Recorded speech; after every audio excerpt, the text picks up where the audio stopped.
Muy buenas tardes para todos ustedes.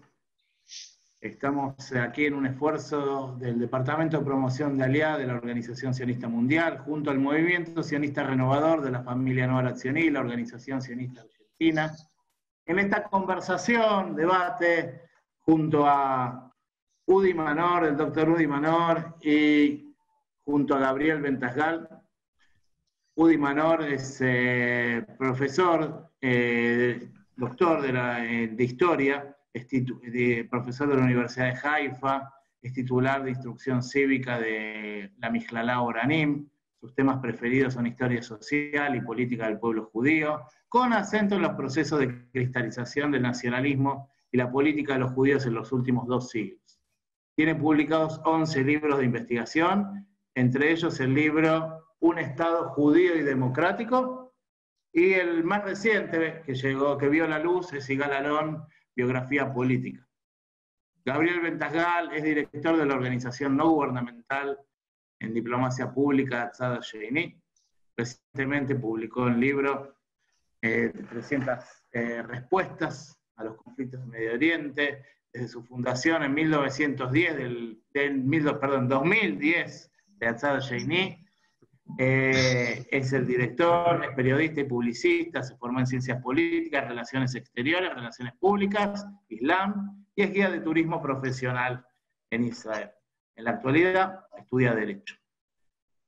Bueno, vamos a explicar un poquito cómo va a ser la modalidad. Van a ir hablando en tandas. Ahora le voy a pasar en un minuto la posta a Emiliano, que va a ser el que va a moderar, va a coordinar, va a hacer las preguntas disparadores iniciales y en base a ello se van a explayar tanto Gabriel Ventasgal como Udi Manor.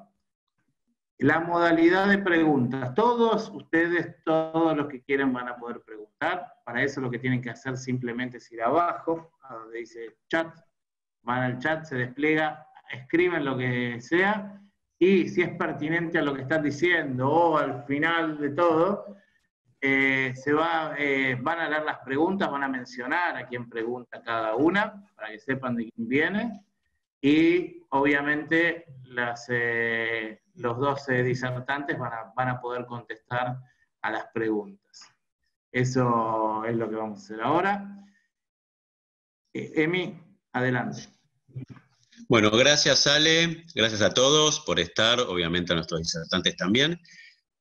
Agregando una cosita a la dinámica, vamos a hacer esta charla debate alrededor de algunos dilemas, de algunos interrogantes del Israel de hoy, donde vamos a darle un tiempito a cada disertante para hablar al respecto de este interrogante, y al final de cada debate al respecto de cada tema, vamos a leer aquellas preguntas que tengan que ver justamente con eso, que figuren en el chat.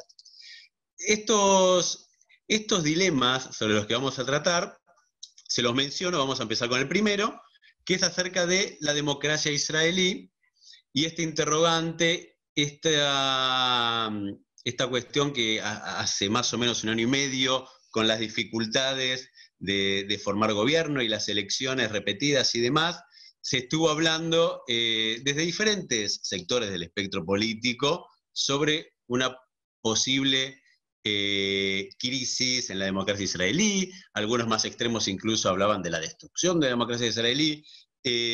Bueno, la situación finalmente de esta coalición de gobierno, que también, bueno, hubo peticiones incluso a la Corte Suprema cuestionando, acusaciones contra Netanyahu de temas de corrupción. Digamos, hubo diferentes cuestiones que uno podría, entender por qué el debate sobre la democracia israelí. Este va a ser el primer gran tema acerca de la democracia en Israel, y después, después vamos a pasar al resto, los vamos a ir mencionando cada vez que lleguemos. No sé quién quiere empezar a hablar sobre esto, si Gaby o Udi. Bueno, yo puedo empezar. Así Gaby me yo mata. Yo soy más tímido. No, tiene también una un aspecto lingüístico. Vamos a empezar con un portuñol, udiñol, y después vamos a pasar a alguien que realmente maneja el idioma. Así que la gente descansen un poco con un idioma superado. Bueno, así eso no fue, fue una forma, Gaby, de decirte que, bueno, aguantame. Eh, bueno, como soy, algunos me conocen, no solamente que soy historiador, los historiadores apenas saben algo del pasado. Cuando un historiador habla del futuro, es mejor hablar con un mecánico en el taller mecánico. Normalmente ellos tienen una mejor intuición. No sé cómo va a pasar, qué va a pasar en el futuro. Hablando con argentinos, es obvio que el tema de la democracia, suponiendo que estamos en este momento en el año 72, si hablamos, si la democracia en Argentina está en una crisis, va a pasar algo feo, no 72, 75, ¿no? Cuando empezó la dictadura. Y no le llamaban dictadura, le llamaban solamente el proceso de no me acuerdo qué, de no me acuerdo qué.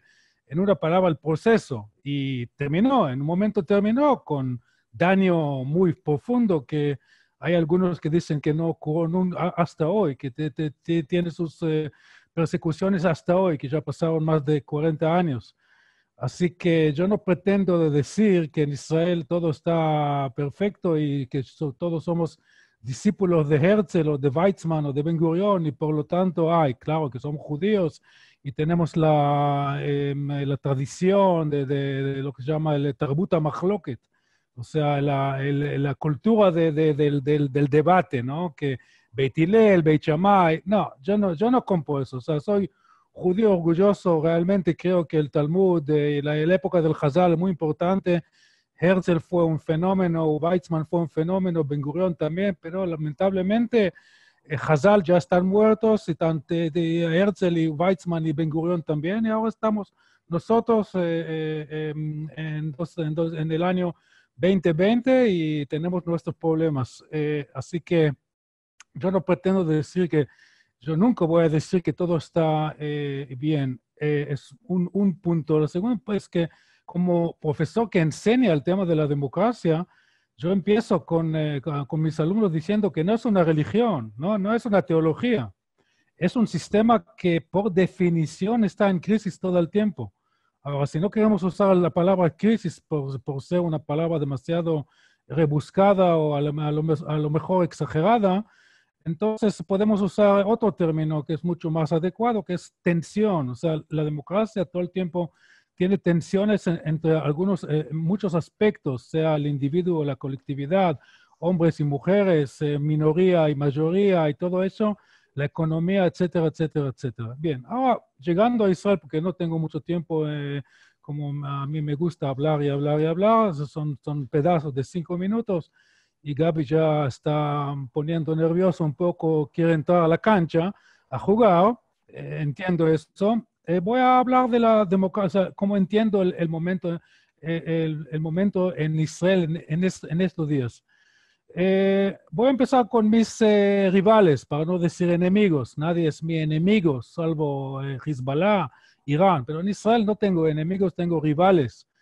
Tengo gente que estoy en desacuerdo. Entonces, para algunos israelíes hay demasiada democracia.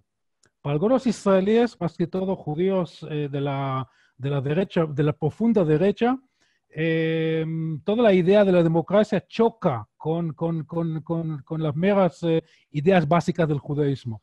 Entonces, para ellos, la combinación, un Estado judío democrático, ya es una contradicción que no puede existir. Y exactamente dicen, lo dice igual del otro lado, de la izquierda profunda, que ellos dicen, si ya estamos combinando judaísmo y democracia, ya estamos en una contradicción. Entonces, esos serían los rivales que para mí no son rivales que vale la pena discutir. Porque si alguien me dice el judaísmo choca contra la democracia, o al revés, que la democracia choca totalmente contra la identidad nacional de un pueblo, eso significa que no hay democracia ni en Dinamarca, ni en Irlanda, ni en Macedonia, ni en Polonia, etcétera, etcétera. Entonces, Los rivales importantes son la gente que están en el medio, y ahí sí hay una pelea muy importante. Lo voy a resumir para dejar campo también para Gaby, y además que yo creo que estoy hablando demasiado. No tengo el reloj, o sea, lo tengo allá, pero no lo estoy mirando. Tengo miedo de Ale Belinkovsky, que siempre me trató de educar y nunca lo pudo hacer. Entonces lo voy a resumir, o sea, ¿dónde está la pelea importante o la discusión, la polémica importante dentro del mainstream israelí? En términos que estamos usando en las clases, sería la tensión entre la democracia formal y la democracia esencial. En hebreo suena mejor, y si Gaby me quiere corregir, democracia formal y democracia mautit. O sea, formal y esencial quiere decir si realmente estamos viviendo una vida democrática, lo que significa tolerancia, lo que significa lo que se llama en hebreo Rosh Gadol, o sea, una mente abierta a donde la gente puede escuchar uno al otro. A lo mejor yo estoy equivocado, a lo mejor mis ideas no están, no. En eso estamos muy, pero no mal, estamos, creo que en uno de los momentos peores en la historia del sionismo. Y no es que la gente no puteaba en los años 20 y 30 y había violencia política. No hay que pretendernos que en el pasado todo fue, o sea, la gente de la izquierda estaban golpeando a la derecha y viceversa. Estoy hablando de golpes, o sea, de violencia de verdad, no palabras.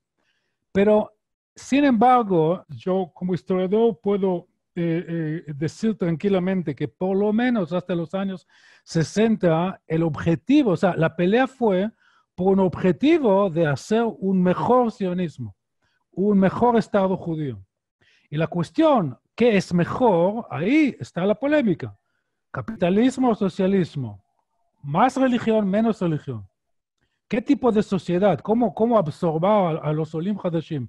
Son preguntas que no tienen una respuesta clara, pero por lo menos, como dicen los Hazal, la discusión era el Shem Shamaim. Y en este momento mi sensación es que hay más y más gente que ellos se portan en una forma que lo voy a definir así. Si vos estás mal, yo estoy bien. O sea, yo quiero verte sufriendo. No solamente en el campo social, campo económico, sino casi estamos llegando a un momento de un odio que en otros países, en otras sociedades, explotó a una guerra civil. Ahora, yo no creo que estamos a borde de una guerra civil, pero el ambiente tiene huele mal, huele mal. Bueno, en este momento voy a frenar, porque si no, eso no termina nunca. Habla bien, Udi.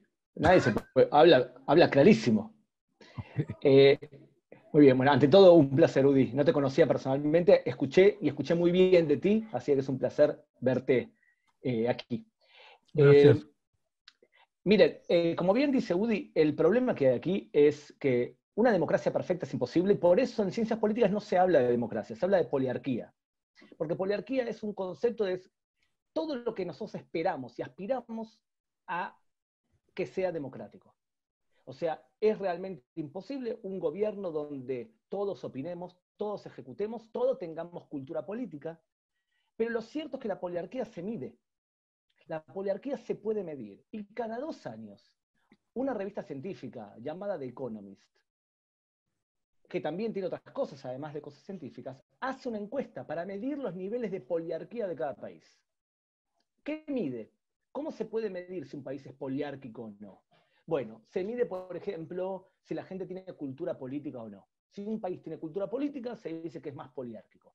Si tiene libertades individuales, es más poliárquico. Si el gobierno decide algo y todas las personas lo cumplimos, nuestro nivel de poliarquía es mayor. Si hay libertades individuales, lo dije, si hay libertad de prensa y si hay muchas opciones políticas. Lo cierto es que en los últimos años, de hecho 10 años, Israel estaba en el puesto 37 en el índice de poliarquía y ahora está 28. Significa que Israel ha mejorado su nivel de poliarquía. Entonces, desde el punto de vista netamente cuantitativo, uno podría decir, bueno, pero Israel está mejor en su nivel de democracia, en su nivel de poliarquía.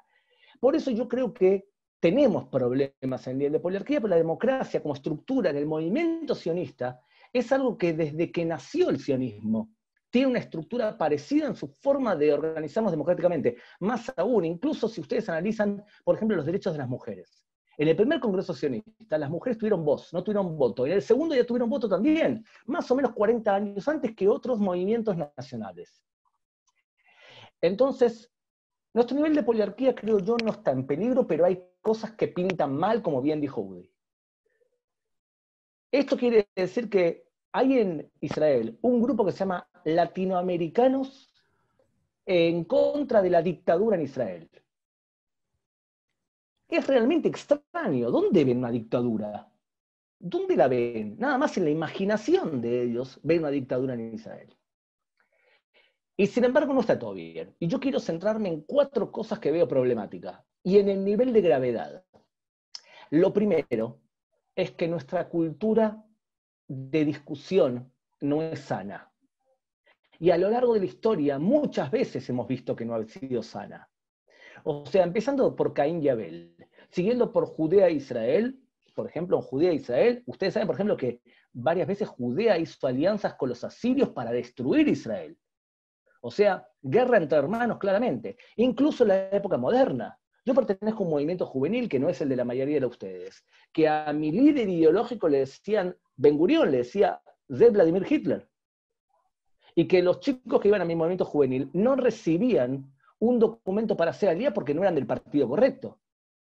O sea, la demonización que había de todo aquel que pensaba no oficial no es algo extraño, nuevo en el pueblo judío, es algo antiguo. El problema que hay es que hay una tradición de violencia verbal que a veces se traduce en violencia física y no es algo nuevo. E históricamente en los últimos años la violencia física ha sido siempre de la derecha hacia la izquierda.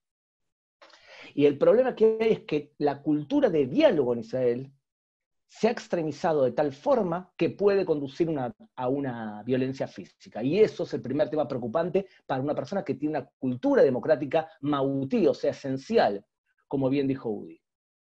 El segundo problema es la percepción de la corrupción.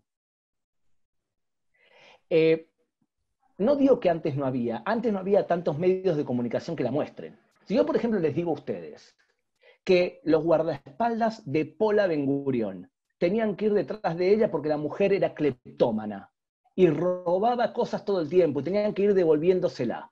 ¿Qué hubiese pasado si Sara Netanyahu era cleptómana? Imagínense, la esposa de Yitzhak Rabin dejó una cuenta de banco abierta y Rabin renunció para eso. Entonces, ¿qué pasa? Yo les voy a dar el ejemplo de aquel líder que para mí fue el arquetipo del líder pulcro. No creo que haya habido en el pueblo de Israel un líder más pulcro en la estética y en las formas que Menachem Begin. Menachem Begin terminó su cadencia como primer ministro en el año 83 y no tenía dónde vivir. Los seguidores le tuvieron que comprar una casa para que pueda tener un lugar por donde vivir, porque siempre ha vivido en temas públicos. Herzl Makov, director general de la oficina del primer ministro, amigo mío, me dice, una vez le dijimos que los visitantes de Estados Unidos, director de la oficina de Menachem Begin, en los últimos años, le dijimos que iba a venir un embajador o un presidente de Estados Unidos o un país europeo y se iba a caer porque el sillón se estaba rompiendo, el sillón principal del salón de la oficina del primer ministro. Y Menachem Begin dijo, de ninguna manera, no vamos a gastar dinero público para eso.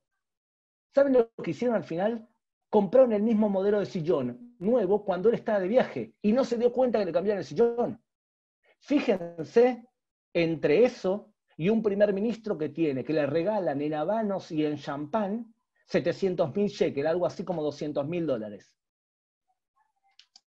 Esa percepción de corrupción, que no es el único Netanyahu, porque Ehud Barak también estuvo metido en eso, Ehud Olmert estuvo en prisión, Ariel Sharon también tuvo problemas así y se salvó porque ejecutó una desconexión, entonces los medios de comunicación lo protegieron.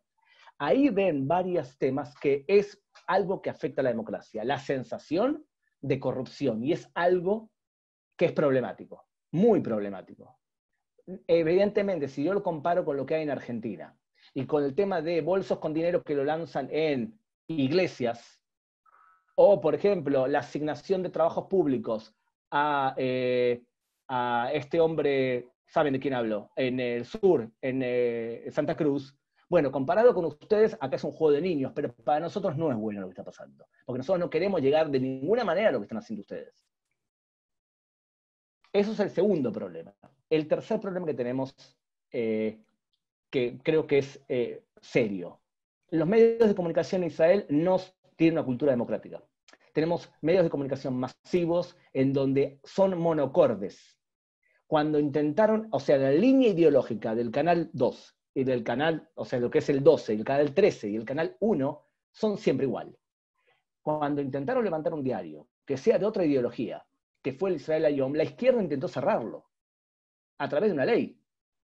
O sea, uno de los factores de la democracia es que haya voces ideológicas diferentes. Lo que ocurrió fue que los medios de comunicación pasaron a ser también redes sociales, entonces la gente se nutre menos de los medios de comunicación. Pero no hay una cultura democrática en los medios de comunicación. Ustedes tienen Canal 3 y tienen C5N, pueden ver lo que quieran, ideológicamente son diferentes. Acá no es tan así, ¿eh? Y hay un problema. Y el último problema que creo yo que es serio, para los que se hayan formado en abogacía entre ustedes, porque suelen en Argentina haber varios, en una punta de las concepciones filosóficas entre los juristas está la teoría de Hans Kelsen, que dice que la ley es la ley y lo importante es lo que dice la ley, siempre y cuando haya sido adoptada de forma correcta. Y tenemos otro extremo, que es lo que se llama la teoría de Ronald Dworkin, que lo que el tipo dice es importante la ley, pero es mucho más importante las premisas, o sea, la ideología que nosotros hacia dónde queremos llegar. En Israel tenemos un problema serio, muy serio, que la ley como ley formal empieza a respetarse menos. Y lo que tiene mucha influencia es la opinión personal del juez. Y a través de sentencias judiciales basadas en interpretaciones del juez, que es consecuencia de una ideología desarrollada en los años 90, que es del expresidente de la Suprema Corte de Justicia, Aarón Barak, que es todo tema juzgable, incluso temas políticos, lo que ha ocurrido es que los jueces han pasado a ser parte del sistema político. Y no es que pasa con Estados Unidos que más o menos la mitad de los jueces de la Suprema Corte de Justicia son conservadores y la mitad son universalistas. Acá la gran mayoría de jueces son universalistas. Significa, son ideológicamente lo que nosotros conocemos como izquierda. La justicia ha perdido una legitimidad enorme que antes no tenía. No solamente el Parlamento ha perdido poder y el primer ministro ha perdido poder, también la justicia, que era vista como alguien pulcro y alguien que no se metía en temas políticos, ha perdido una legitimidad enorme. Y por lo tanto yo creo que hay que hacer una reforma en 4 aspectos. Hay que fomentar medios de comunicación más plurales y no monocordes. Hay que educarnos a una forma de hablar mucho más conciliadora. Y después les voy a dar un ejemplo puntual para que vean a qué me refiero. Lo tercero, tenemos un problema real en la justicia para mí. Y por último, una percepción de temas de corrupción. Voy a terminar con este ejemplo. Yo estaba trabajando en Shilhut en Uruguay. Y a mí me molestaba mucho los actos que se hacían sobre Yitzhak Rabin. Y les voy a explicar por qué. Yo viví en Israel, igual que Udi, el tema del asesinato de Rabin, para mí fue un trauma. Fue un trauma, porque me parecía que, ¿por qué habíamos llegado a ese nivel? Y yo estaba en Uruguay trabajando en la Shilhut, y le pedí a los madrijim de los movimientos juveniles que no hagan un acto de Rabin, mostrando a Rabin como si fuese el paladín de la justicia y el hombre perfecto. Porque Rabin como primer ministro no fue perfecto. Fue un primer ministro con errores y aciertos, por ejemplo Oslo. Tiene sus errores Oslo. De todas formas, hacían una especie de acto como si fuese que Rabin es perfecto. Y el tema no era Rabin perfecto. El tema era cómo nos permitimos como sociedad llegar a un nivel de esa violencia verbal que permitió que un primer ministro sea asesinado. O sea, el acto debería haber sido para mí cómo desarrollamos una cultura del diálogo que sea armónica y que no nos matemos con las palabras. Perdimos para mí educativamente la posibilidad de transformar un acto que sea de conciliación, de ahavat hinam, de amor gratuito, para transformarlo en un acto que sea sobre el culto de una persona. Y es por eso, creo yo, que el acto de Rabin hoy en día perdió tanta gente. porque podría haber sido algo muy diferente. Imagínense una actividad así, acto de Rabin. Reunamos todas las corrientes judías dentro de la Plaza Rabin y hablemos, y abracémonos, y cantemos juntos. Aunque parezca una tontera, ese es el mensaje que era importante hacer. Porque es el mensaje real, el problema real, y es nuestra incultura para poder hablar. Así todo, creo que nuestra democracia es fuerte. Bien, bueno, gracias Gabriel, gracias Udi por este primer dilema que han debatido. Nos quedan todavía los demás. Se ve que la gente ha escuchado atentamente y fue más en este primer caso una escucha atenta que preguntas, ¿no? Les recuerdo a todos que las pueden hacer vía chat y nosotros se las vamos a transmitir a los disertantes. Vamos a pasar por una cuestión de tiempo. Les pido a ambos para los próximos dilemas intentar hacer un poquito más breve. Yo sé que este fue el primero y el tema da para hablar muchísimo más, pero bueno, de acá en adelante para llegar a tiempo a todo, porque estoy viendo el reloj y uno se empieza a desesperar ya. Bueno, pasamos a otro dilema de estos que siempre hablamos del Israel actual, que no es un dilema solamente de hoy, sino que es un dilema que tiene 72 años por lo menos, que es esta relación de tensión, como existe en otros países también, pero en Israel es el que hoy nos trae aquí, entre Estado y religión. Sabemos que existe una competencia por presupuestos estatales, por poder político, por influencia ideológica y demás, entre diferentes sectores que lógicamente componen la sociedad israelí y que compiten, por ejemplo, la pelea entre laicos, no la pelea, pero esta competencia entre laicos y seculares. Existen determinados aspectos de la vida en Israel que están bajo el paraguas de una ley civil, y existen algunos aspectos que quedan bajo, por ejemplo, el paraguas de la ley, digamos, de la religión de que se trate en cada caso. Matrimonio, divorcio, bueno, etcétera. El Shabbat y demás. ¿Cómo ven ustedes hoy esta tensión y qué pueden pensar ustedes de cómo va a seguir de acá al futuro? ¿Cómo viene la cuestión por ahí demográfica? ¿Qué grupos están creciendo más que otros? ¿Qué podemos esperar? ¿Cómo sigue esta tensión? Ahora vamos a empezar con Udi. Con Gabriel, que antes empezó Udi. Pero como yo hablé más que Udi, voy a hacerlo bien cortito. Me pongo 2 minutos y no me paso de 2 minutos, Udi. Porque antes robé demasiado tiempo. Está bien, quédate tranquilo porque me gustó mucho.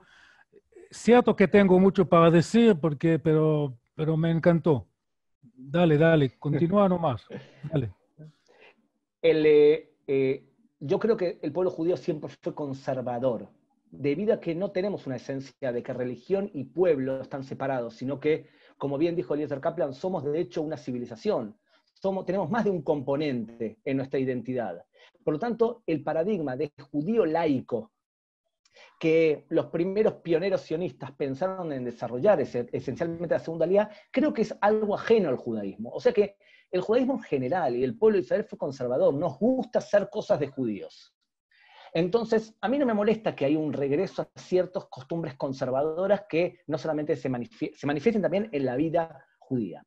Lo que sí es evidente que hay un problema acá político, y es que los ortodoxos son indispensables para hacer coaliciones con la derecha y por lo tanto se aprovechan de esa situación. Lo que sí creo que es algo inaceptable es el tema militar. O sea, me parece inaceptable que una persona ortodoxa piense que se puede proteger al pueblo de Israel desde el rezo.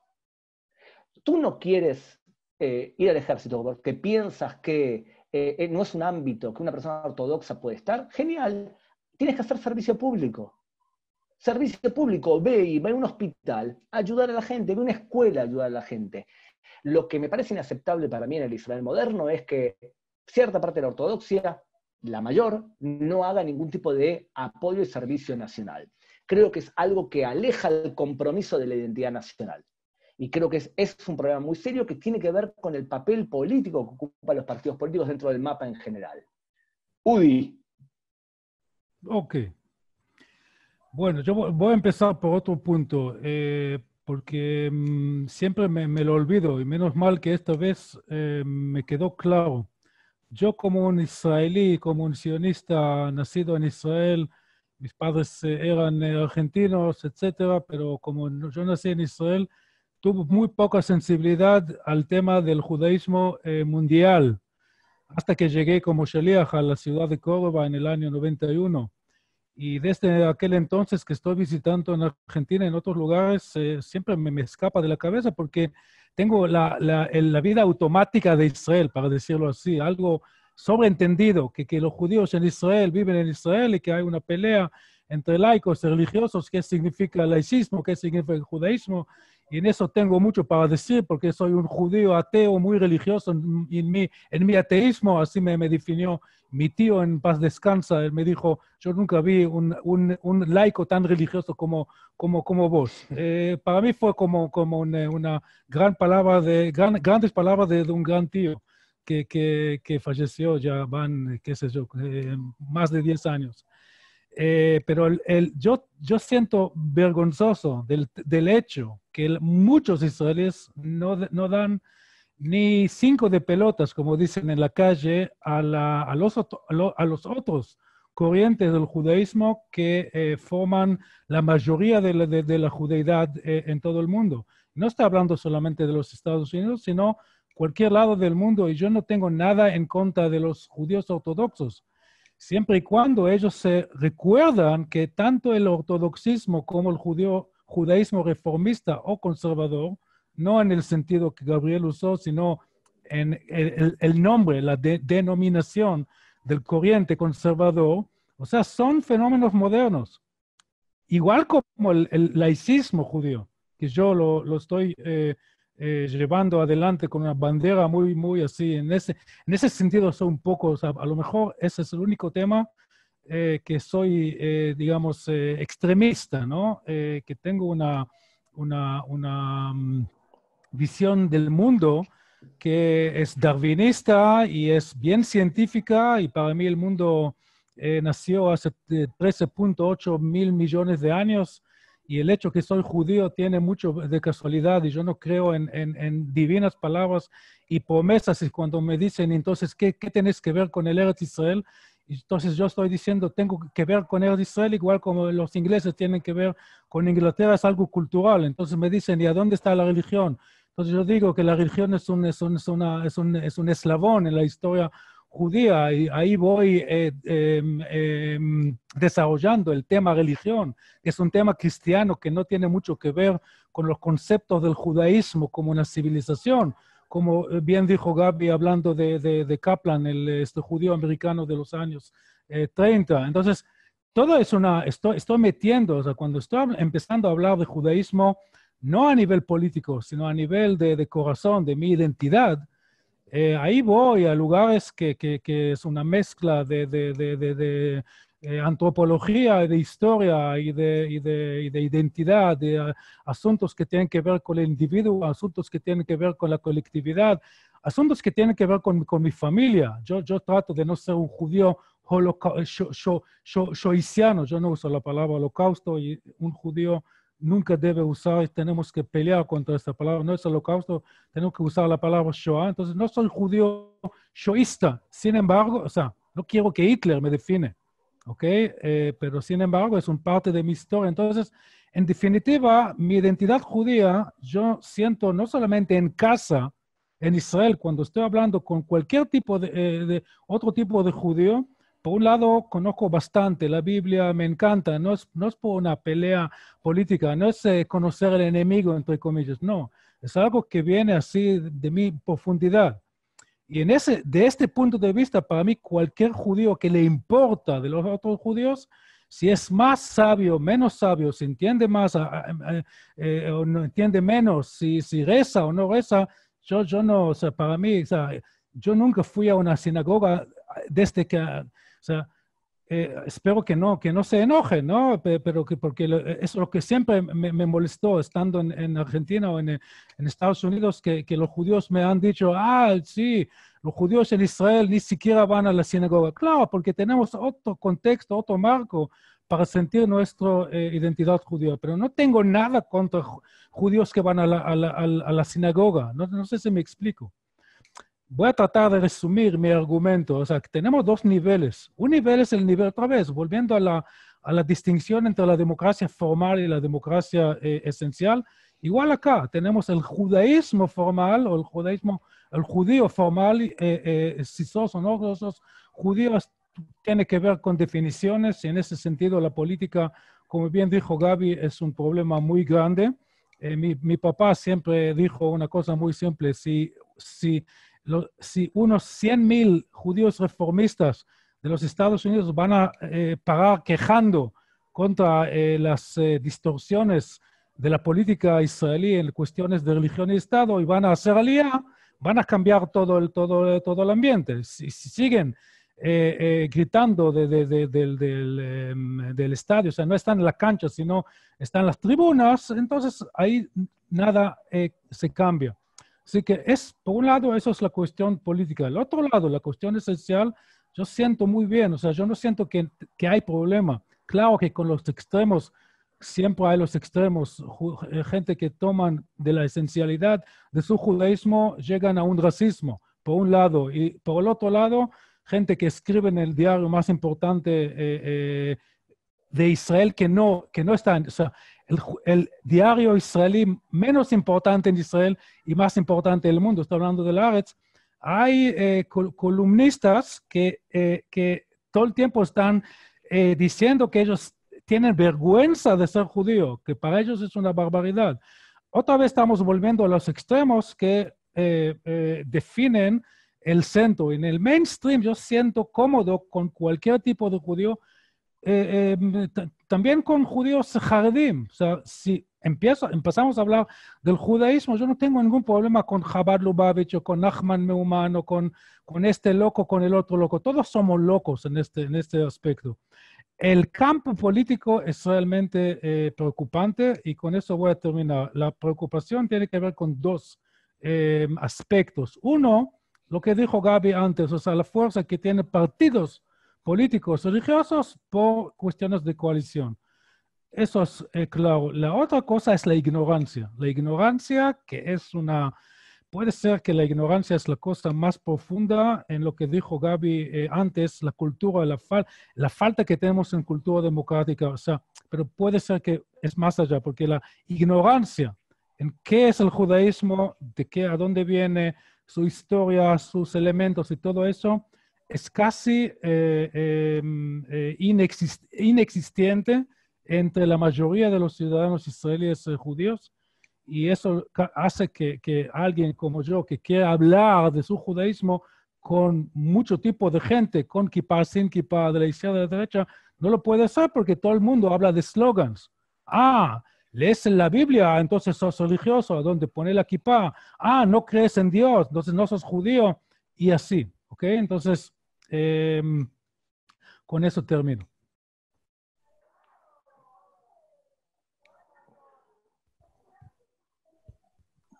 ¿Emiliano? Ahora sí. Sí, me estaba desmuteando. Les voy a decir una pregunta que surgió. Les cuento que había 89, 88 participantes y uno de estos participantes hizo una consulta que no es estrictamente lo que hablamos recién, pero se las voy a tirar para responder rapidito, así pasamos también al próximo dilema. La pregunta es, ¿cómo afectó en estos momentos la situación de lo ocurrido en Beirut y lo que está ocurriendo estos días con respecto a los ánimos democráticos en Israel? El que quiera tomar la palabra, cortito. Udi, en nada, o sea, no afecta a Israel. Lo que tienen que entender que lo que pasa en Beirut es otra muestra más de la inestabilidad general del Medio Oriente y otra muestra más que uno de los ejes más agresivos contra Israel, que es el eje chiita, se ha debilitado con lo que ha pasado. El eje chiita tiene 4 bastiones fundamentales. El primer bastión, por supuesto, es Irán, que está pasando una época de crisis económica dura y una pandemia muy grave que es ocultada por el gobierno. Lo segundo, Irak, que es un país que no existe más. El tercer bastión es Siria, donde es un país que no funciona y es fracasado.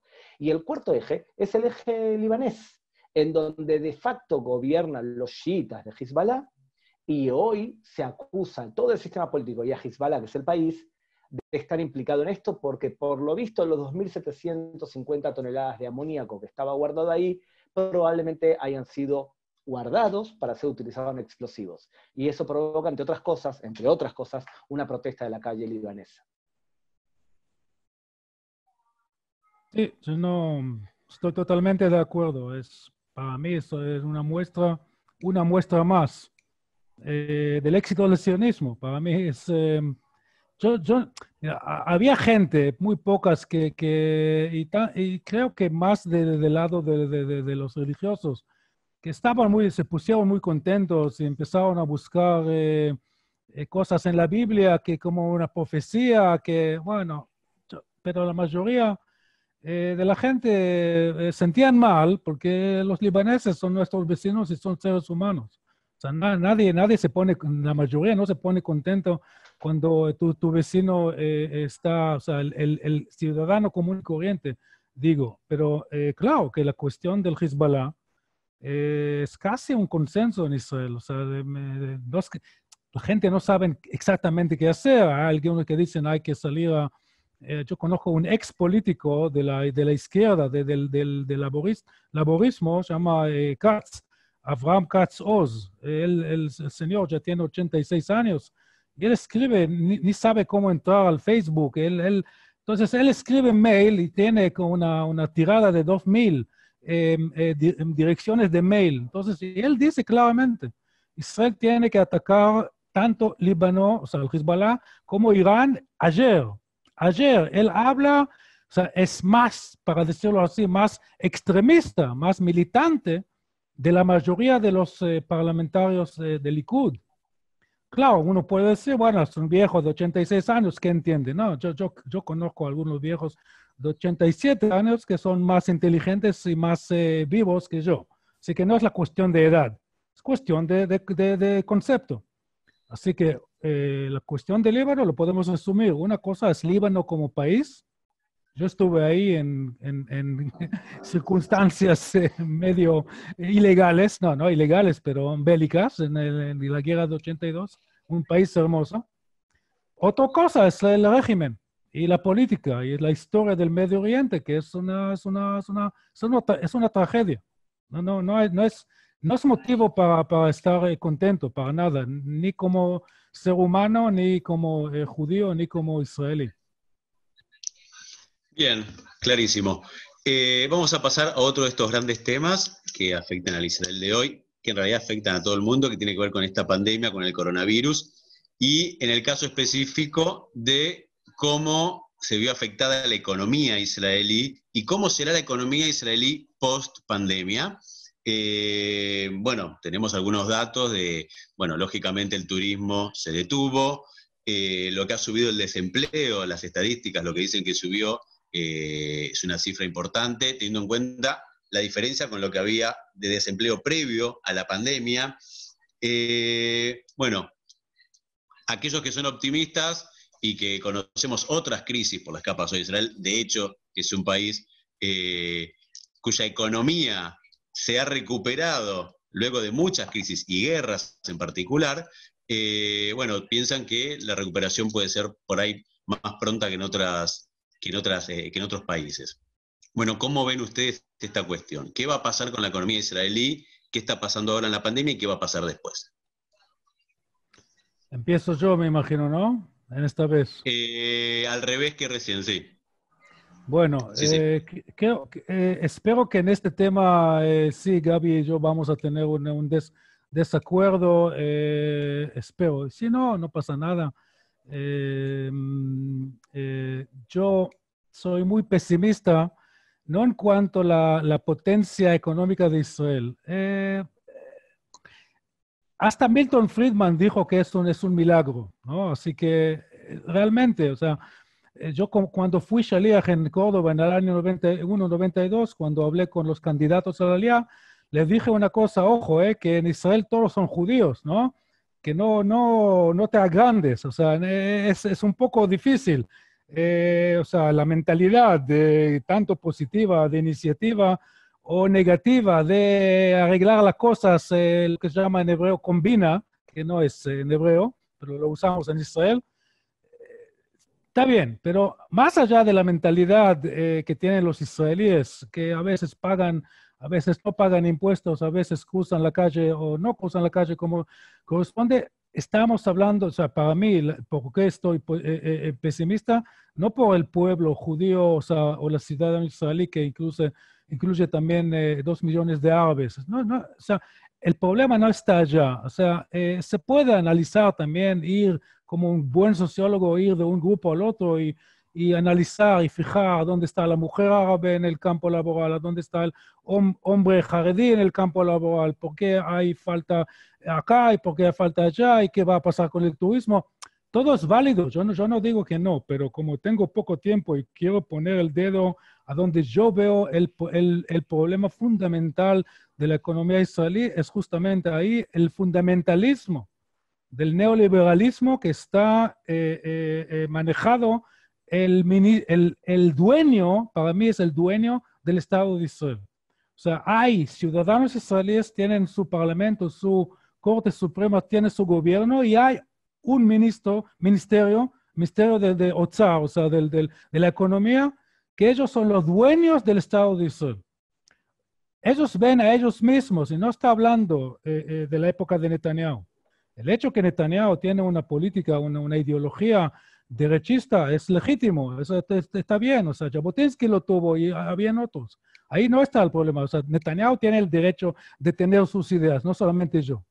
El problema es que según la teoría democrática es que la gente está discutiendo a base de sus ideologías, están votando por tal o cual partido y los partidos hacen coalición y la coalición arma una política económica en este caso y siguen adelante. En el caso de Israel es un caso, puede ser muy particular, no creo que en otro lugar del mundo hay algo parecido, pero no tan así, tan evidente que los pkidei otzar, los oficiales más altos, o sea, los funcionarios, no oficiales, los funcionarios más altos del Ministerio de la Economía, eso es lo que quieren.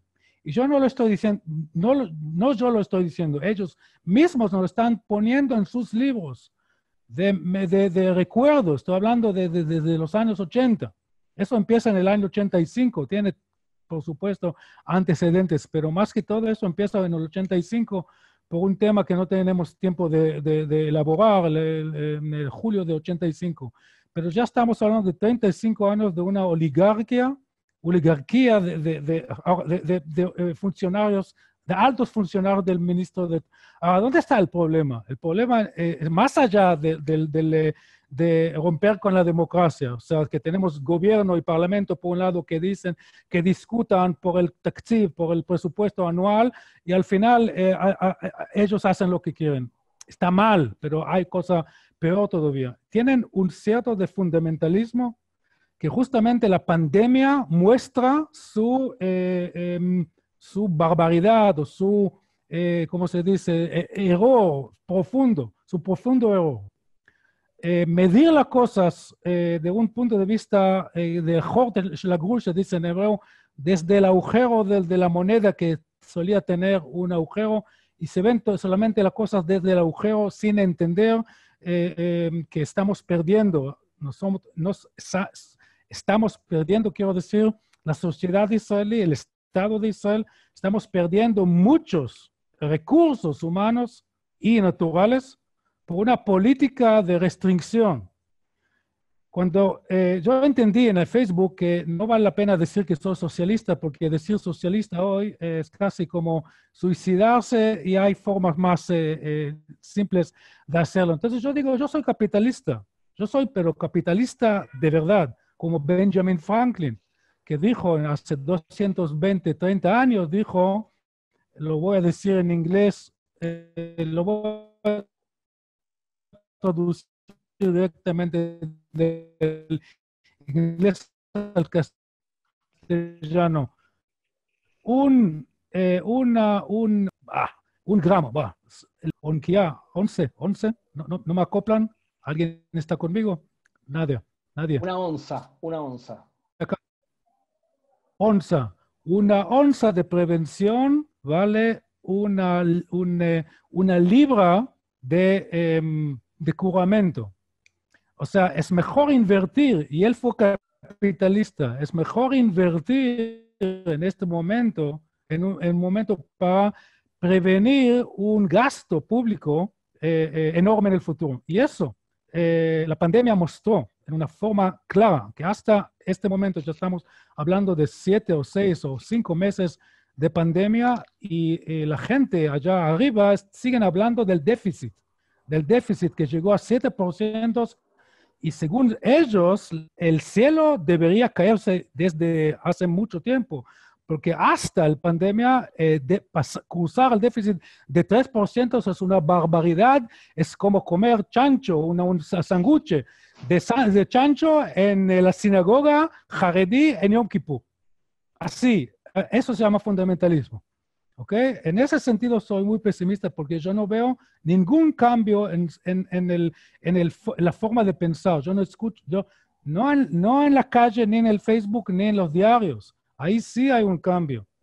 Pero cuando llega la gente que tiene que tomar decisiones, yo no noto ningún tipo de cambio, como si la pandemia nunca se ocurrió, como si la tasa de desempleo nunca llegó no sé, a 15%, como si 1 millón de israelíes no tienen laburo y no ven el futuro. Así que en este sentido soy muy pesimista, lamentablemente. Bien, bueno, vamos a Gabriel ahora. La verdad es que la situación es gris.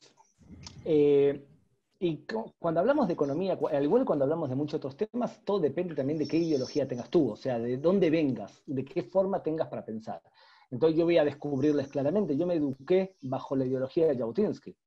O sea, Jabotinsky decía que el Estado tiene que asegurarle a cada individuo las 5 minim, las 5 cosas fundamentales, que hoy lo podemos traducir como algo de izquierda económica, ¿verdad? El Estado no puede permitir que una persona no tenga educación, que no tenga vivienda, que no tenga salud, que no tenga 5 cosas que tiene que tener un ciudadano. Entonces, es verdad que el gobierno actual está gobernado por una persona que no es jabotinskiana, que es una persona económicamente de derecha. De hecho, el Likud como partido político es una combinación de 2 partidos políticos. El Partido Liberal, que impuso la forma de pensar de derecha económica, y el Partido Herut, que impuso la forma de pensar de derecha política, pero que tuvo que renunciar a la visión económica. Por otro lado, no es cierto que nosotros somos una economía de liberal salvaje. Nosotros somos algo parecido a lo que soñó Herzl, creo yo, que somos una economía mutualista. Hay un montón de cosas que ocurren en este país que en otros países no ocurren. Por ejemplo, todos los ciudadanos israelíes tenemos seguro social. Todos tenemos seguro médico porque te obligan a tener seguro médico y porque es indispensable tenerlo. No te va a pasar como en Estados Unidos que te cortas un dedo y tienes que pagar $5.000 para que te lo cosan. No va a ocurrir algo así. Tenemos de forma natural impuestos progresivos. Que el que tiene más paga más. Uno podría decir, pero ¿por qué los que tienen mucho más dinero no pagan mucho más? Eso es otra discusión. Pero tenemos derechos progresivos. Lo que ocurre es que en los últimos años el Estado se retiró de la acción social, dejándole a muchas ONGs que hagan el trabajo social que antes, en la época socialista, hacía el Estado. Entonces hay un montón de ONGs que hacen cosas como, por ejemplo, lo que pasó en Modín. Mi ciudad, Modín, ¿está bien? Tiene un niño que tiene que operarse de urgencia del corazón, necesita 4 millones de shekel, $1.200.000. Este dinero se juntó en un día, en medio de la crisis más grave económica vivida. Los ciudadanos de Modín juntamos todo el dinero para que el niño se opere. ¿Y por qué ocurre eso? Porque entre los judíos no podemos permitir que una persona no se opere por un tema de dinero o que no tenga educación por un tema de dinero. ¿Que acaso los que fueron un movimiento juvenil, dejamos a algún niño no ir a un mahané por un tema de dinero? Siempre alguien va a pagar. O sea que eso también ocurre en Israel de alguna manera. Lo que pasa es que el Estado se retiró y se lo dejó a las ONGs. La política del primer ministro Netanyahu es una política de lo que ustedes llaman la teoría del derrame. Él protege a los productores porque los productores dan trabajo y empleo. Y a diferencia de Argentina, donde la teoría del derrame no funciona, o sea, Macri protegía a los productores y los productores después se quedaban con el dinero y no daban trabajo a la gente, se quedaban con los beneficios. Aquí la teoría del derrame muchas veces funciona. Entonces, voy a decirlo así a nivel general. En el año 1985, un israelí ganaba $15.000 por año. Hoy un israelí gana $45.000 por año. Económicamente nuestra situación ha mejorado muchísimo, pero muchísimo ha mejorado, ¿eh? Es verdad, hay un montón de puntos que hay que mejorar incluso. Por ejemplo, el acceso a la vivienda. Por ejemplo, el costo de vida. Pero Israel pasó de fabricar tomates a venderle tecnología a media humanidad.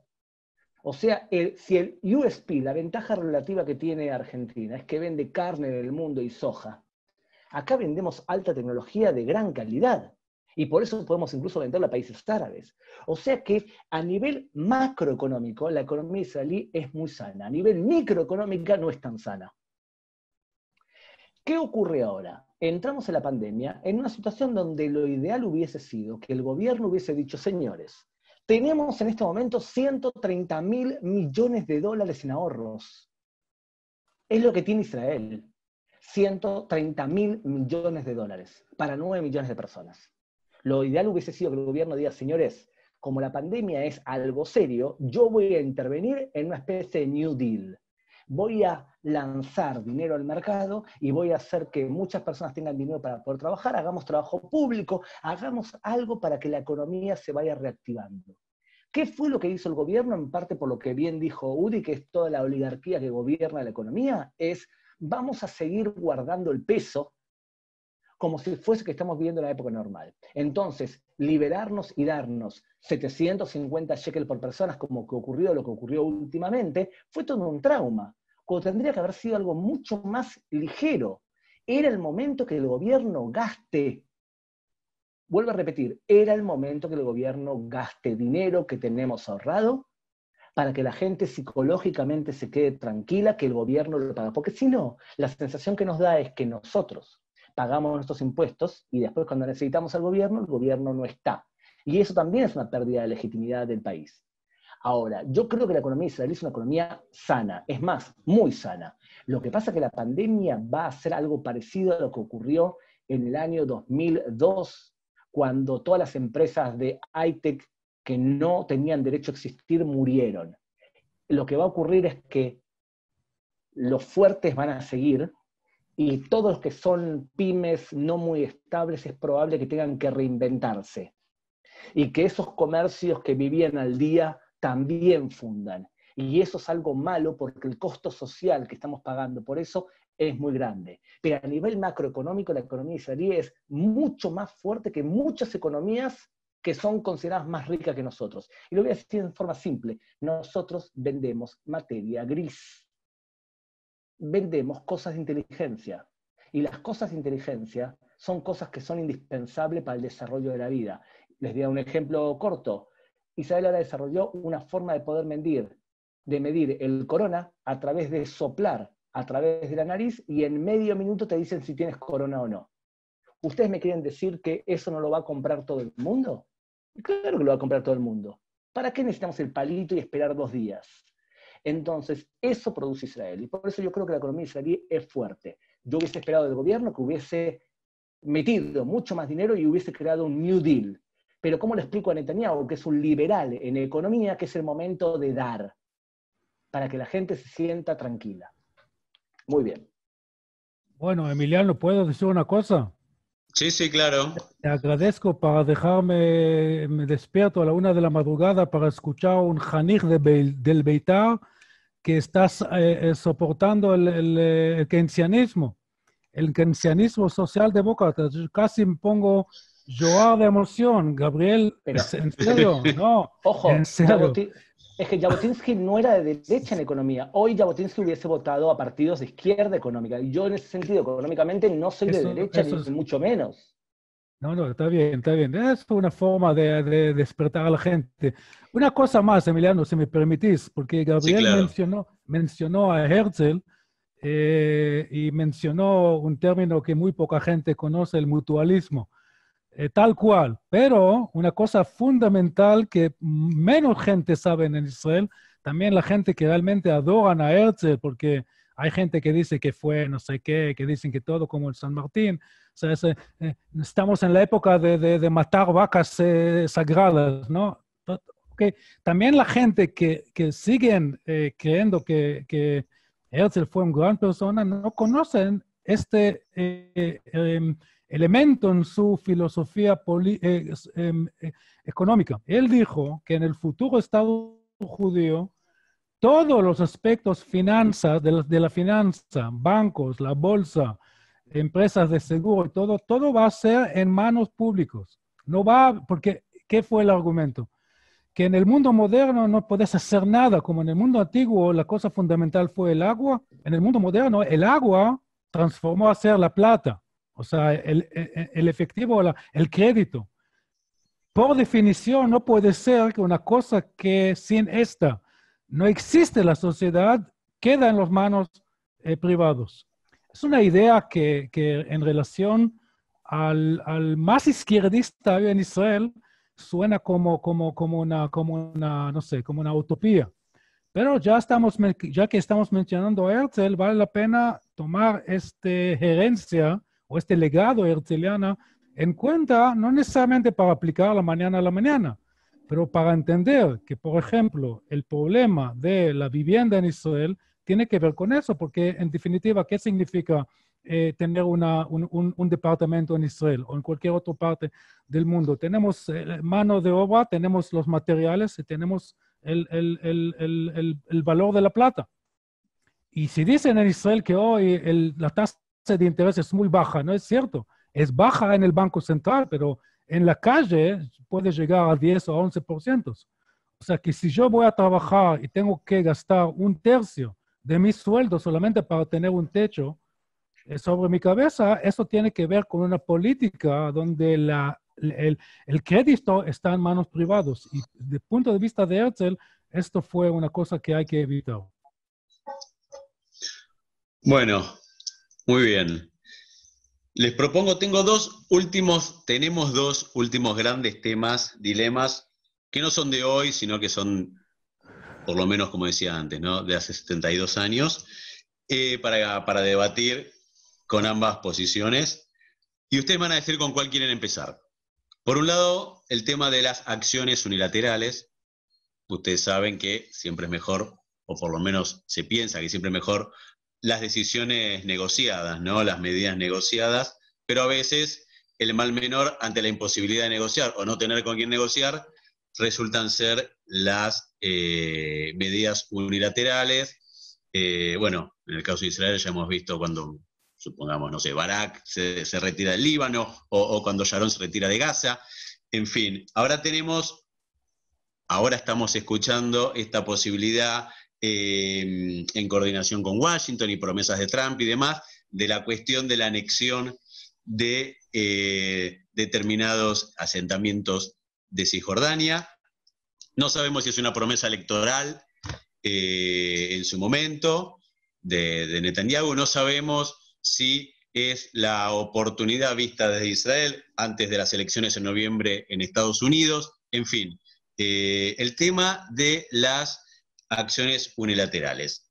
Ese es uno de los temas. El otro tema que estuvimos charlando antes de este Zoom con ustedes dos es la cuestión de la incitación a la violencia y de qué lado. ¿Bien? ¿Con cuál quieren empezar? Con las dos juntas. Perfecto. Claro, matemos dos de un pájaro a un tiro. Si no, la gente bueno, están conectadas. Bien. Bueno, antes empezó Udi. Bueno, ahora Gabriel. Así fue, ¿no? ¿Verdad? Sí, sí. ¿Del orden? Sí. Perfecto. ¿Verdad que los que están con la cámara prendida, verdad que esto es demasiado armonioso? Ustedes están acostumbrados a cuando israelíes discuten, se matan. Y que realmente no hay tantas diferencias. Ok, voy a provocar una diferencia clara. ¿Vieron que Udi dijo que él es religiosamente laico? Durante el principio. Cuando vos hablas del Medio Oriente, uno de los problemas que tiene la gente laica es que sufre del síndrome del espejo. Significa, como yo soy laico, todos son laicos. Y lo quiero decir en forma bien clara. Cuando una persona habla en Medio Oriente y no se especializa en Islam, yo les recomiendo que cambien de canal. Porque el Islam y las formas de pensar tribales y la religión en el Medio Oriente son fundamentales. De hecho, yo escribí un libro justamente para criticar a un tipo que trabaja en Argentina, que se llama Pedro Brieger, que él es laico y se educó en el comunismo, y por lo tanto él analiza el Medio Oriente de una forma completamente surrealista. Se piensa que el conflicto palestino-israelí es un conflicto por tierra, que es una forma de pensar netamente materialista. Digo todo esto, lo de la religión y la importancia de la religión, porque quiero llegar al tema de la anexión. Desde el punto de vista religioso islámico, que Israel anexe parte de los territorios es algo que acerca la paz. Lo vuelvo a repetir porque parece medio extraño. Vuelvo a repetir. Si Israel anexa parte de los territorios, eso acerca la paz. Para eso lo voy a explicar en 2 minutos. De la siguiente, no existe teológicamente hablando paz entre un musulmán y un no musulmán. En el Islam tradicional, y créanme que los palestinos son musulmanes tradicionales y no son laicos. Sí, son menos radicales que el Hamas, pero no existe lo laico en la calle palestina ni en todo el Medio Oriente. Existen algunos foquitos de gente laica en general que se va del Medio Oriente. Los palestinos son religiosos y hablan de forma religiosa. Ahora bien, en el Islam tradicional no existe una paz entre un musulmán y un dhimmi. Existe una paz dentro del Islam y se conoce como sulha, o sea, perdón. ¿Qué es lo que hay entre un musulmán y un no musulmán? Existe un concepto que se llama udna. Udna significa tregua. Un buen musulmán no se rige por lo que dice el Corán, se rige por lo que dicen los hadices, que son lo que dijo Mahoma, lo que hizo Mahoma. En el año 628, Mahoma estuvo a punto de conquistar la Meca, su ciudad natal, y ahí vivían paganos de la tribu de Quraysh. Y él se paró en la puerta de la ciudad y le robaba las mercancías a los comerciantes de la Meca, a la tribu de Quraysh. Él tenía 1000 soldados, los de Quraysh tenían 10.000 soldados. Le iban a ganar a Mahoma, lo iban a derrotar en el campo de batalla. Y Mahoma propone el siguiente acuerdo. ¿Qué sucede si yo no te ataco nunca más y firmamos un acuerdo por 9 años, 9 meses y 9 días, por el cual no te ataco nunca más si tú me dejas entrar a la Meca a explicar mis ideas? Se llama Utna de Muhammad, de Mahoma con la tribu de Quraysh, o Utna de Hudaybiyah. El primer año Mahoma lo cumplió, el segundo año no lo cumplió nada, porque se dio cuenta que los de Quraysh se fueron a hacer comercio y dejaron la ciudad con ancianos y con niños, y conquistó la Meca. Cuando le preguntaron, Mahoma, mentiste, se puede mentir si favorece al Islam. Mahoma, violaste la tregua, se puede violar la tregua si favorece al Islam. Señores, lo que nosotros tenemos con Egipto no es una paz, es una utna. ¿Cómo lo sé? Porque lo dijeron ellos. La Universidad del Azhar le dio el permiso a Sadat a firmar la tregua con Israel porque dijo, puedes hacerlo, porque Muhammad hizo lo mismo con la tribu de Quraysh en el año 628.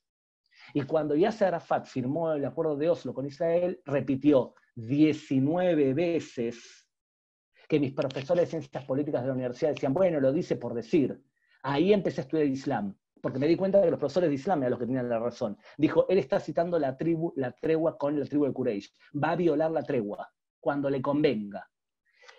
Según esta lógica, en el Medio Oriente, cuanto más fuerte eres, más fácil es llegar a una tregua.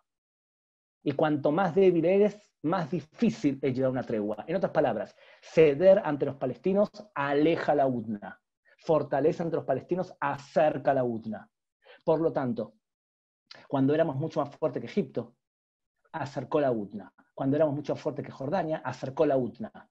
Cuando somos más fuertes que los países del Medio Oriente, acerca la UDNA. Cuando Trump pasó la embajada a Jerusalén, acercó la UDNA. Cuando Trump castiga a los palestinos, acerca la UDNA. La única vez histórica que los palestinos cedieron fue en el año 1993, cuando Yasser Arafat reconoció a Israel. ¿Y por qué? Porque estaba destruido después de la guerra del Golfo Pérsico. Ahora bien, si anexar acerca la UDNA, acerca la tregua, ¿significa eso que Yasser Arafat o que Mahmoud Abbas o quien sea no la va a violar? La va a violar si él siente que puede. Pero si nosotros somos mucho más fuertes todo el tiempo, no la va a violar. De hecho, Egipto no la viola. La pregunta es cuánto anexar. Y yo soy de los que creo que hay que anexar lo mínimo posible.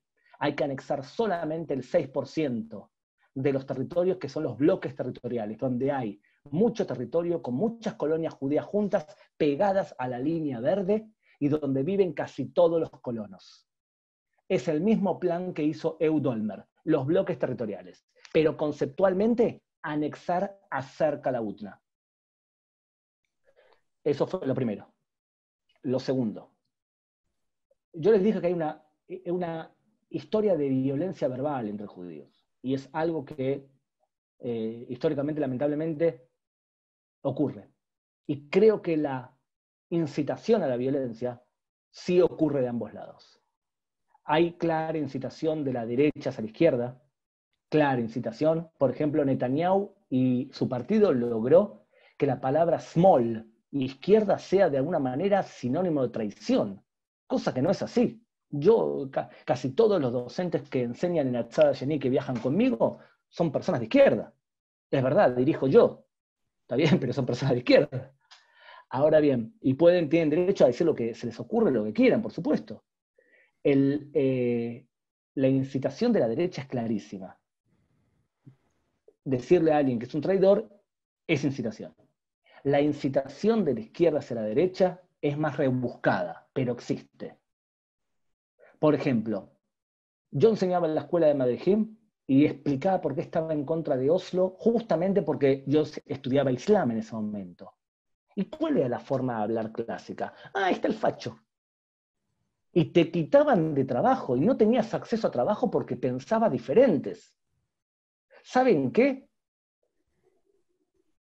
Hay un diario en Argentina, un diario judío, que no pierde oportunidad para decir Gabriel Internacional es un propagandista.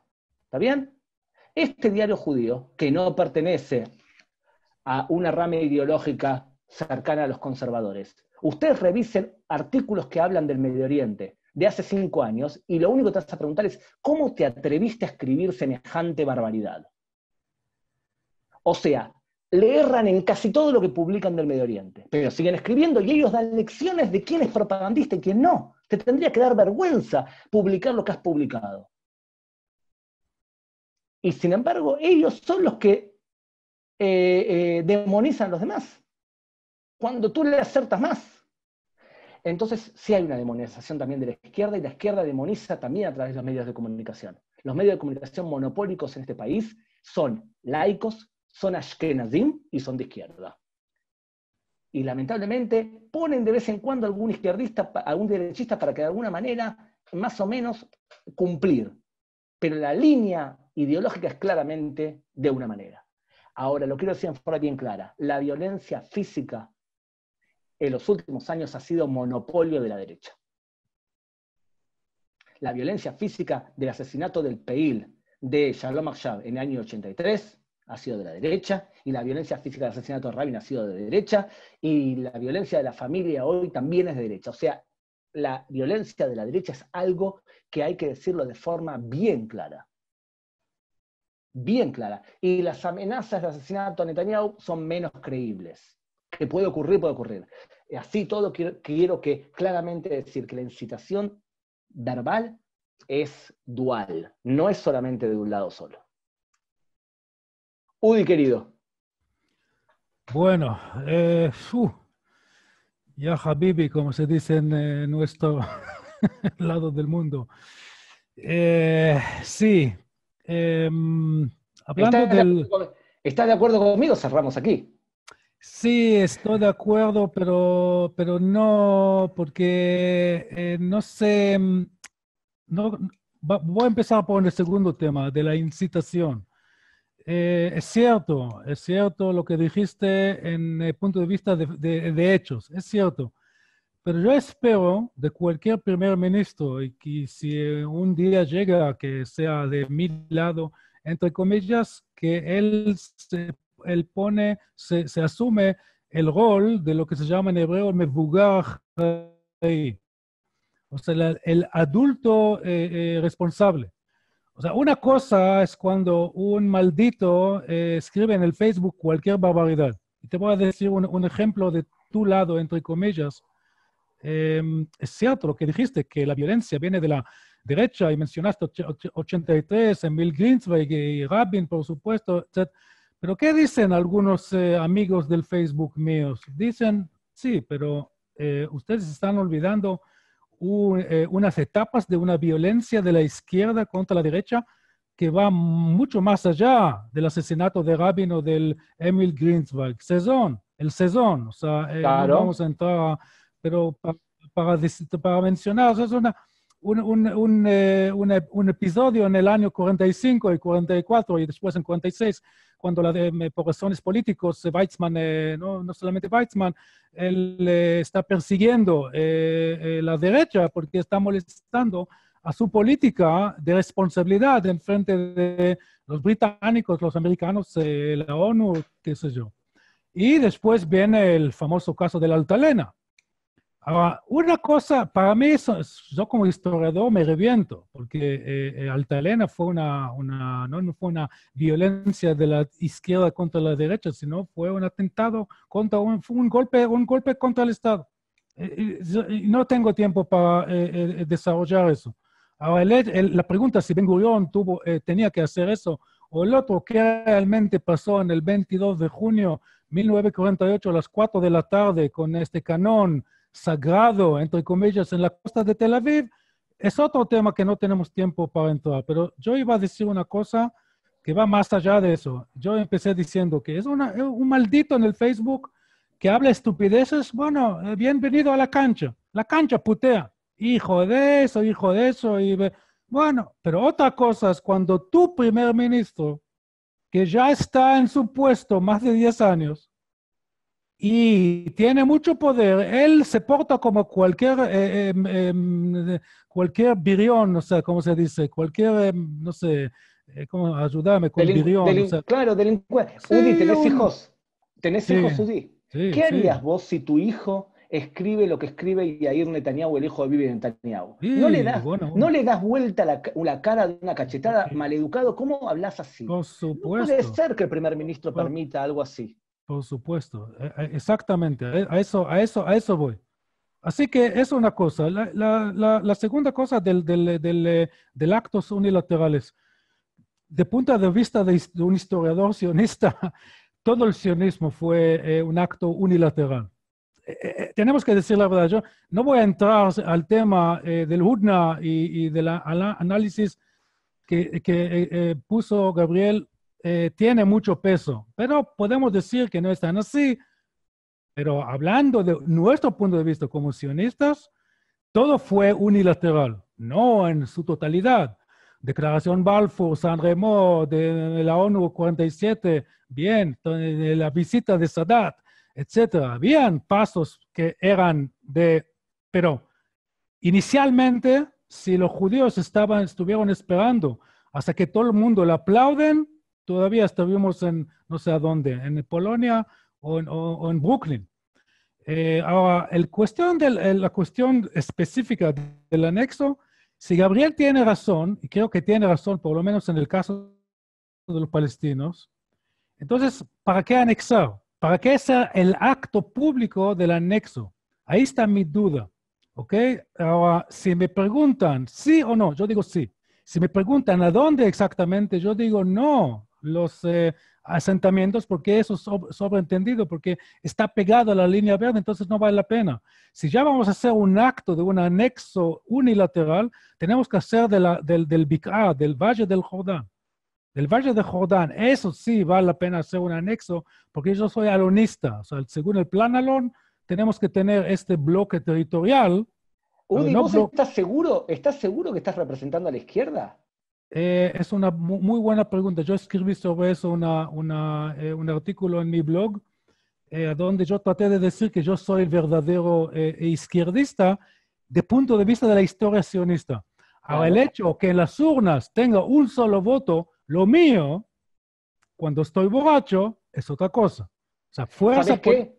Sí. ¿Sabés qué te voy a decir ahora? Fíjate, Igal Alon y el Tojnit Alon, el plan Alon, él decía lo siguiente, decía, anexemos el Valle del Jordán y solamente la montaña mirando hacia Jordania, y de esta forma todo el resto lo entregamos a través de un pasaje que va por Jericó. Si hoy le dices hoy a una persona, ¿te parece el plan Alon? Hoy la gran mayoría de israelíes diría, por supuesto que sí. Como me imagino que tú, si escribiste un libro sobre Igal Alon, te das cuenta la visión y la creatividad que tenía ese hombre, que fue un desperdicio, porque la política de asentamiento, la política que hizo él en muchos temas fue brillante. Y lamentablemente fue un desperdicio porque murió muy joven de cáncer. No de cáncer, sino de problemas del corazón. Ahora ¿sí? tengo problema, sí, eso escribí en un libro, pero eso no tiene importancia. Murió joven, de 61 años, y él solía decir en los años 70, ustedes van a extrañar el Plan Alon. Estoy totalmente de acuerdo. ¿Ok? Me está acabando la batería. Tengo que ir corriendo a traer el cable. Entonces, me voy un segundito, vuelvo. Bueno, mientras, hasta que venga Udi, te voy a pasar una pregunta, Gabriel, que fue surgiendo, justamente el tema de la anexión. Puntualmente con sectores árabes. ¿Qué pasaría con el tema de la anexión?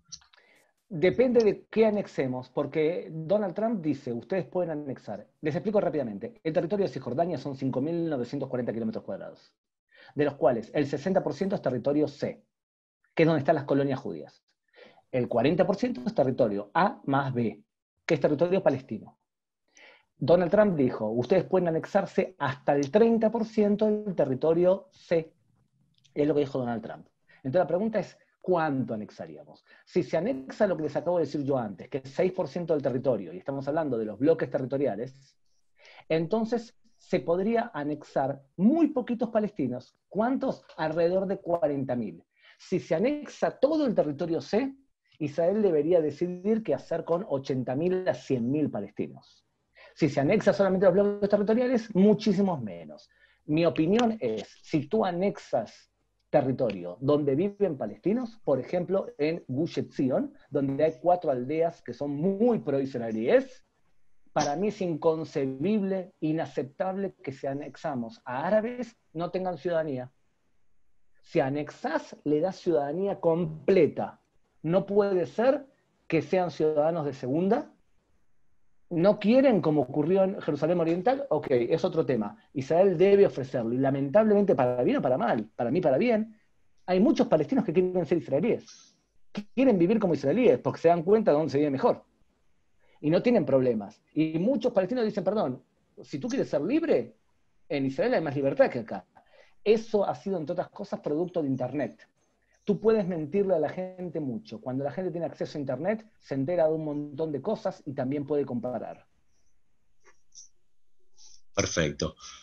Son las 7:30 en Buenos Aires. Allá son las 1:30 entonces, ¿verdad? En Israel. Sí. Bueno, ok. Los veo igual bastante despiertos. Eh, vamos a las últimas preguntitas que fueron surgiendo. Momento.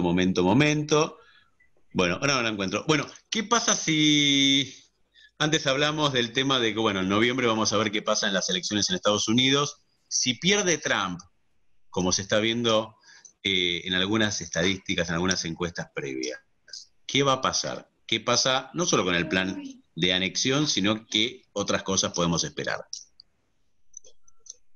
Lo mío más corto, Udi, 2 palabras. No sé. Dale. No sé. Es imposible saberlo. Por eso creo que Netanyahu no está anexando absolutamente nada, porque sabe que es tan... se puede esperar hasta noviembre para saber si Donald Trump va a seguir, porque si no va a seguir, meterse a anexar un día antes que gane Biden sería una bofetada que no ayuda a Israel. O sea que la verdad es que, ¿qué puede pasar? No sé. No creo que sí va a cambiar, vamos a volver quizás a un pensamiento parecido al de Obama, que era Israel es el fuerte, tiene que ceder más. En cambio, Donald Trump piensa que yo defiendo a mis aliados y divido al mundo entre buenos y malos, los judíos son los buenos, los palestinos son los malos. Una visión bastante infantil, dicotómica, que nos conviene a nosotros. Pero la verdad es que no se puede saber. Udi. Sí, para mí la posibilidad que vuelve el obamismo a la Casa Blanca es una pesadilla no menos fuerte. Y para mí la dicotomía simplicista de Trump no es tan diferente de la dicotomía orientalista, Edward Saidista que tuvo Obama.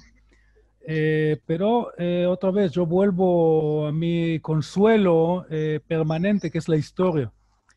Según la historia, hay como una alianza, no sé si es la palabra adecuada, pero hay como un nexo, o un acercamiento entre el pueblo americano para generalizar una cosa de 330 millones, que la mitad son locos y la otra mitad son michiganes. ¿Ok? Mira quién habla, ¿no? Los judíos también tenemos nuestros, pero está bien, podemos hablar de los americanos, que son una cosa realmente interesantísima, pero es cierto que hay como un acercamiento entre el pueblo, y eso se muestra más que todo en el Congreso. Hay como una tradición en el Congreso de un apoyo a Israel. Ahora, la cuestión, ¿quién está sentado en la Casa Blanca? Tiene una importancia incuestionable, ¿no? Pero por lo menos el sistema americano en ese sentido es mucho más sana que el sistema israelí. O sea, el equilibrio entre los poderes es más sano, por decirlo así. Entonces, el Congreso, yo creo que el Congreso, a pesar de algunos antisemitas que están entrando al Congreso y a pesar de los cambios que están pasando en la supuesta izquierda, que para mí no son izquierdistas, son fascistas, los radicales que son antisemitas y pintan su antisemitismo con lo que se llama la crítica contra Israel, cuando en realidad están negando el mero derecho del pueblo judío de ni siquiera existir como pueblo, ni hablar de tener una casa, un hogar nacional en el Medio Oriente. Entonces, a pesar de esta influencia que está creciendo en el Partido Democrático, yo creo que el Congreso va a seguir soportando o sosteniendo Israel, no importa quién va a estar como primer ministro en Israel. Y eso la historia nos cuenta eso en una forma bastante clara. Y yo, cuando escribí mi libro sobre Yigal Allon, tuve la oportunidad de analizar algunos momentos bien problemáticos entre la política americana y la política israelí. Estoy hablando tanto de Eisenhower en 56, 57. Bueno, podemos empezar con Truman, que él tuvo que luchar contra el Pentágono y ¿cómo se llama? Secretary of State, o sea, el Foreign Minister, la Cancillería, que ellos estaban en contra de la declaración del Estado de Israel. Y Truman, este petizo de Kansas, creo que por ser amigo de Weizmann, más o menos apoyó el Estado de Israel, pero fue un momento muy débil. Entonces, después Eisenhower en 57, después Kennedy con Ben-Gurion en 61, 62, 63, y después Golda con Nixon, y después Gerald Ford, y después el primer Obama, el Obama blanco, Carter. Entonces, no es que Netanyahu inventó algo o que estamos viviendo momentos problemáticos desde la época de Obama, no, nada que ver.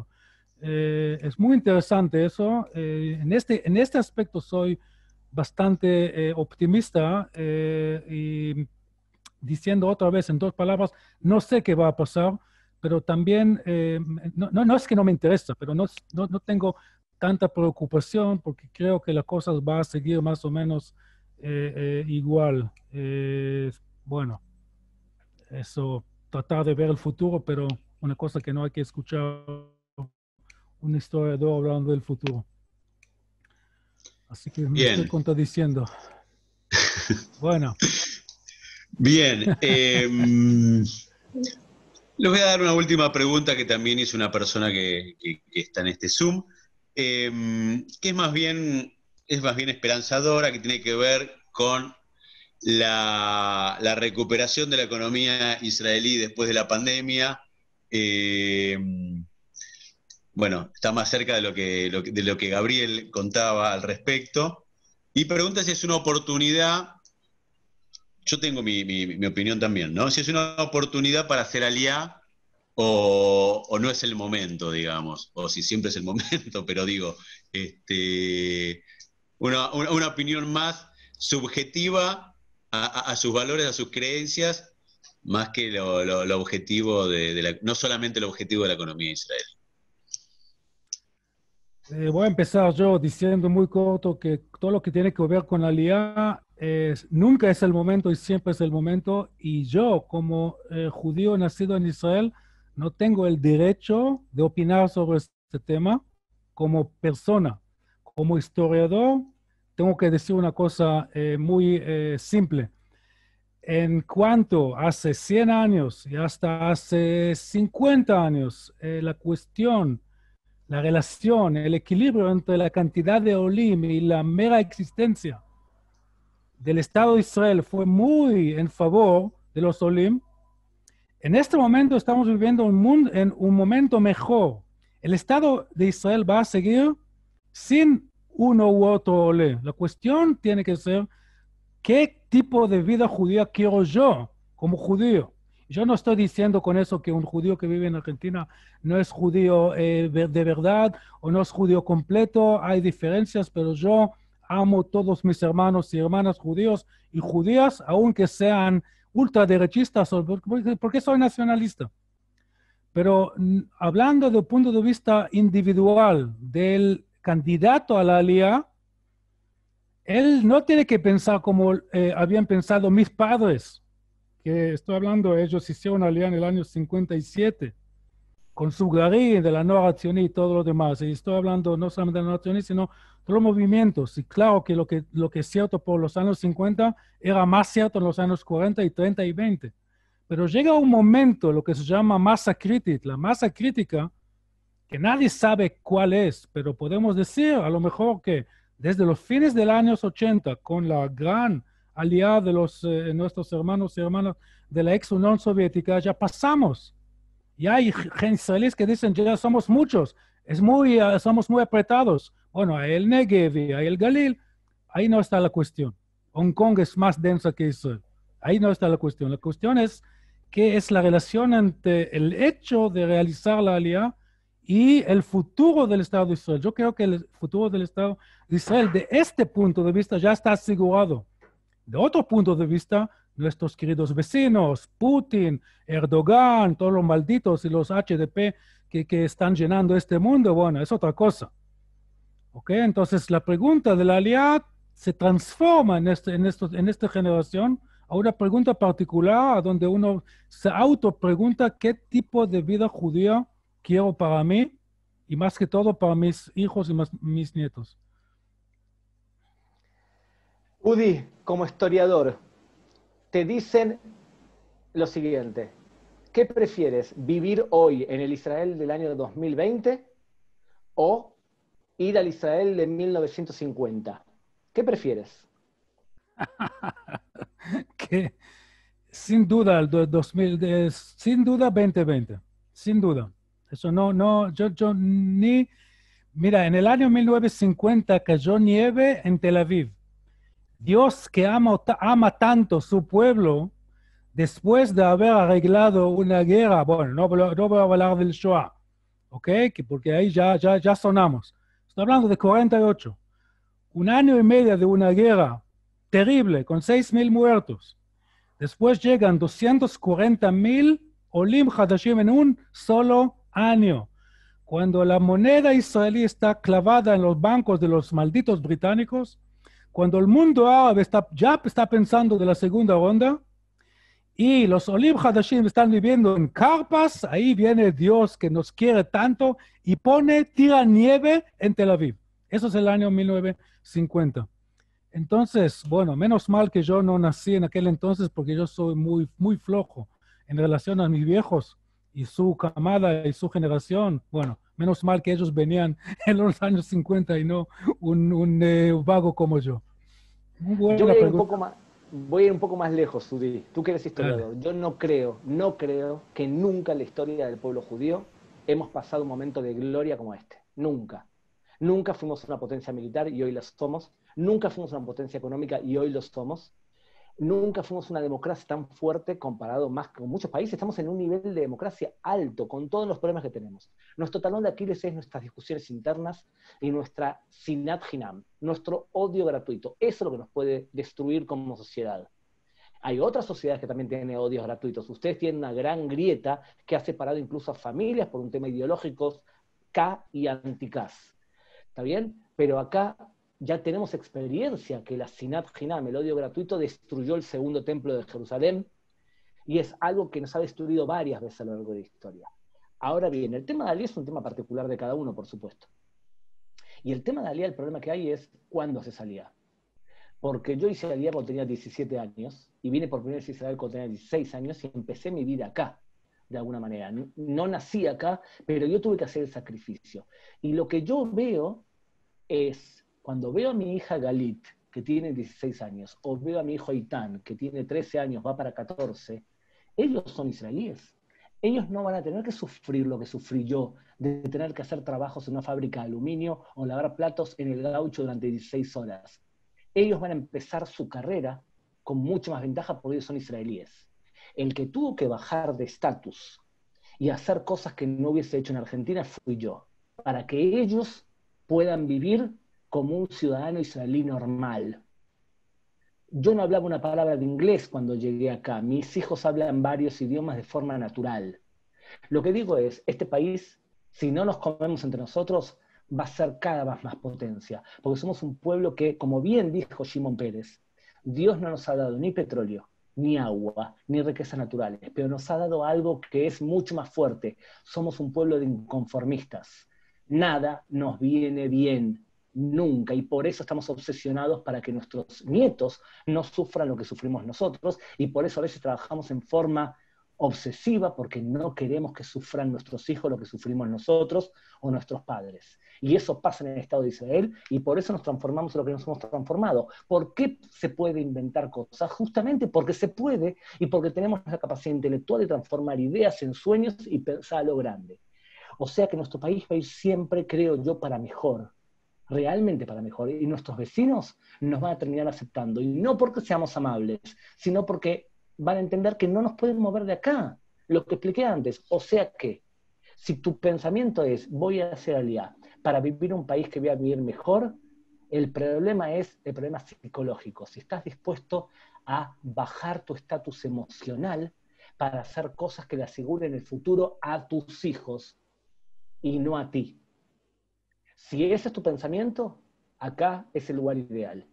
Lamentablemente, muchos de ustedes que veo las imágenes, ustedes no son personas que quizás que están en los años 40. Algunos de ustedes veo el rostro que han pasado los 40. Es un poco más dificultoso, por supuesto que sí. Pero este país, para mí, tiene mucho más futuro que el vuestro, muchísimo más futuro que el vuestro, para mantener no solamente la cartera llena y el espíritu completo, también como país en donde se puede ser judío, orgullosamente judío en todos los aspectos. O sea, lo que le puedo decir es, no me arrepiento ni un segundo de no haber hecho Aliyá, y siempre voy a aconsejar a mis hermanos judíos que este es el lugar para que vivan los judíos. Evidentemente, si vuestras comunidades, usted está en la comunidad, si no van a hacer Aliyá, ser buenos judíos, ser buenos sionistas, ser buenos seres humanos. Por supuesto que sí. Achada Yeni, como mi organización, fue fundada por un judío que vive en Miami ahora y que fue sobreviviente de la Shoah. Si ustedes hacen buscan con la flechita, van a encontrar a uno que debe estar sentado en el sillón en su casa en Miami, se llama Robbie Kroitorescu, que está dando vuelta por ahí. Él es sobreviviente de la Shoah. Él fundó la organización que se dedica a Sbará en toda América Latina, o sea que fue una persona que es un judío de la diáspora. ¿Qué podemos decir de él? Que no vive en Israel. ¿Que es un mal judío? ¿Que es un mal sionista? ¿Que es un mal ser humano? No, por supuesto que no. Pero evidentemente en este país el futuro es promisorio. Tenemos que aprender a hablar mejor. Muy bien. Bueno, creo que después de esto, si algunos ya nos gustaba la idea de la Aliyá, creo que después de esto estamos más cerca de las valijas. Justo el otro día, ayer fue, o anteayer, que Jorge Gorbácer, que está por ahí, compartía la foto de Javerim, de la NOAR, bajo el paraguas de este plan Abaita, haciendo Aliyá, y como decía Udi, cuando nunca es el momento, pero siempre es el momento. Y bueno, en esta época de pandemia y coronavirus, estos Javerim de diferentes lugares haciendo Aliyá en estos viajes especiales, bueno, demuestra que a pesar de que nunca es el momento, siempre es el momento. Y antes de pasarle la palabra a Ale Melinkowski, el representante del Departamento de Idud Aliyá de la Organización Sionista Mundial, quería hacerme de las palabras de uno de los participantes, creo que fue Benny Fritzler, no sé si está por ahí, que primero lo felicitaba, y él decía él escribía algo así en el chat, que ustedes son tan diferentes y tan iguales, viva la convivencia, ¿no?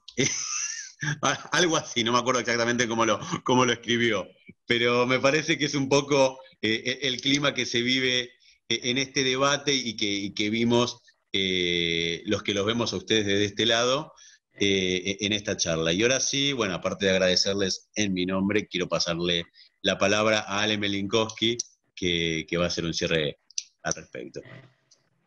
¿Qué tal? Bueno, simplemente agradecer, porque esta charla la están dando, este debate, charla, diálogo entre todos, la están dando desde el futuro, porque nosotros acá en el sur del mundo, acá en Argentina, la gran mayoría, estamos en un miércoles, ustedes ya están en jueves, en Israel ya están en jueves, ya están llegando a las 2 de la mañana, después de un día de trabajo y cuando los espera otro día de trabajo, la verdad que es muy loable, así que simplemente agradecerles en este esfuerzo conjunto del Departamento de Promoción de Aliá, la Organización Sionista Mundial, la CEINI, la familia Nueva la Sionía a través del Movimiento Sionista Renovador y la OSA, la Organización Sionista Argentina. Muchísimas gracias por esta predisposición, por haberse abierto y haber brindado, y gracias a todos los participantes.